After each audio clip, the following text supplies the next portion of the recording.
का एक ऐसा रहस्य जिसने कर्ण की किस्मत बदल दी थी।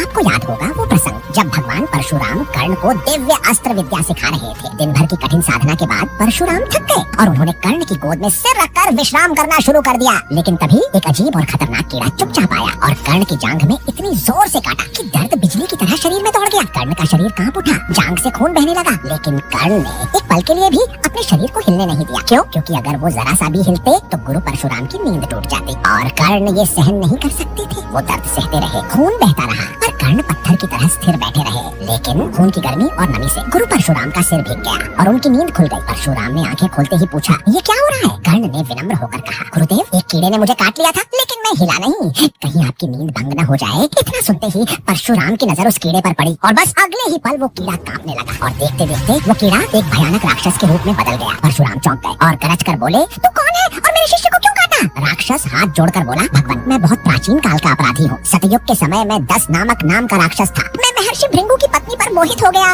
और उनका अपहरण करने का प्रयास किया। तब महर्षि भृंगु ने मुझे श्राप दे दिया कि मैं कीड़े की योनि में गिर जाऊं। और फिर आर्षि ने कहा था, जब श्री परशुराम की दृष्टि तुम पर पड़ेगी तभी तुम्हें इस योनि से मुक्ति मिलेगी। राक्षस आगे बोला, हे भगवान, मैं सतयुग से त्रेता युग से युगों युगों तक भटकता रहा। आज आपकी नजर पड़ते ही मेरा उद्धार हो गया। और मित्रों, यही वो घटना थी जिसका प्रभाव आगे चलकर कर्ण के जीवन पर भी पड़ा, क्योंकि यही प्रसंग भविष्य में महाभारत युद्ध की सबसे निर्णायक वजहों में गिना जाता है। दोस्तों, जो भी कर्ण को महान योद्धा मानते हैं, कमेंट में जरूर लिखें, कर्णवीर था।